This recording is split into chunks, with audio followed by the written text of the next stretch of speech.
آپ نے کبھی سوچا کہ امام حسن اور امام حسین کی 5-6 سال کی عمر تک کے واقعات تو ملتے ہیں، مگر اس کے بعد تاریخ میں ان کا ذکر تب ہوا جب ان کی شہادت ہوئی۔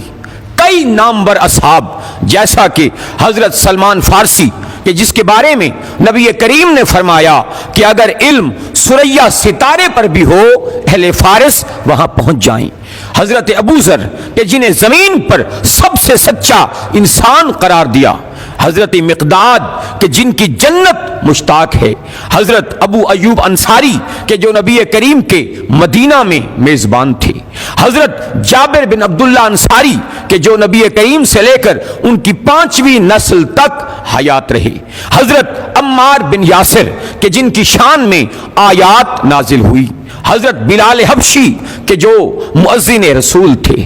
تاریخ ان کے بارے میں مکمل خاموش نظر آتی ہے۔ ایسا لگتا ہے کہ جیسے نبی کریم کے وصال کے بعد وہ اس دنیا سے غائب رہے اور بس شہادت یا وفات کے وقت دنیا میں کچھ دیر کے لیے آئے۔ آخر کہیں تو کچھ غلط ہوا ہے کہ ان شخصیات کا ذکر کرنا عیب سمجھا گیا، اور دوسری طرف جو افراد نبی کریم کے وصال سے 2 سال قبل مسلمان ہوئے ان کی سوانح عمری سے تاریخ بھری نظر آتی ہے۔ نبی کریم کے وصال کے بعد ایسا کیا ہوا کہ ان کی آل اور بہت سے اصحاب کو تاریخ نے مکمل نظر انداز کر دیا؟ کہاں کچھ غلط ہوا کہ نبی کریم کے وصال کے بعد ان کی آل کے کسی بھی فرد کی طبعی وفات نہ ہوئی؟ تمام قتل ہوئے، اور قاتل بھی وہ کہ جو ان کے جد کا کلمہ پڑھتے نہیں تھکتے تھے۔ آج 14 صدیاں بعد بھی ہم جانتے ہیں کہ حسن و حسین جنت کے سردار ہیں۔ ایسا کیا ہوا کہ جنت کے طلبگاروں نے سرداروں کو انتہائی اذیت کے ساتھ قتل کر دیا؟ مورخ نے آخر ان تمام ہستیوں کو اتنا غیر اہم کیسے سمجھا کہ تاریخ اسلام میں ان کا حصہ ایک صحابی جتنا بھی نہیں رکھا؟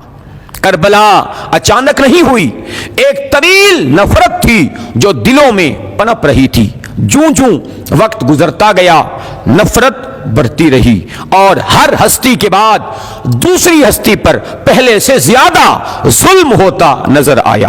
اتنی نفرت کہ اس مقدس گھرانے کی مطہرات پر ظلم کرنے سے بھی نہ چوکے۔ 6 ماہ کے بچے کا سر کاٹنا بھی ثواب سمجھا گیا، حالانکہ بدترین دشمن کے 6 ماہ کے بچے سے بھی کوئی دشمنی کا بدلہ لینے کا نہیں سوچتا۔ امت نے تو آل رسول پر ظلم کیا ہی تھا، مگر مورخین نے ان سے کہیں زیادہ ظلم کیا کہ جن کے فضائل تھے انہیں چھپایا، جبکہ ان کے دشمنوں کے فضائل سے کتابیں سیاہ کی۔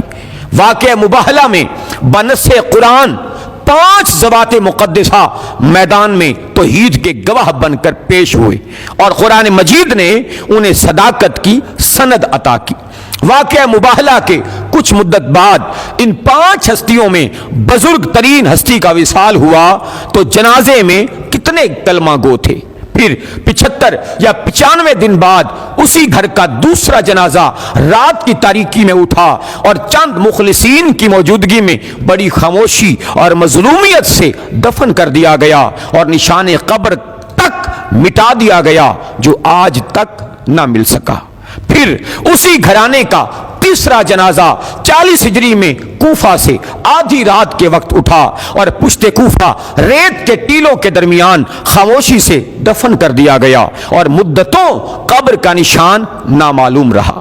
پھر اسی جماعت کے چوتھے فرد کا جنازہ 50 ہجری میں شہر مدینہ سے اٹھا اور نانے کی مزار کی طرف چلا، مگر کچھ لوگ تیروں سے مسلح راستے میں حائل ہوئے کہ نواسے کو نانے کے پہلو میں دفن نہیں ہونے دیں گے۔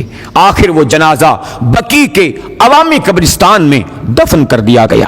پھر 61 ہجری میں اصحاب مباہلہ کی آخری فرد کا جنازہ اٹھایا بھی نہ جا سکا، بلکہ جنازہ گھوڑوں کی ٹاپوں سے پامال کر دیا گیا۔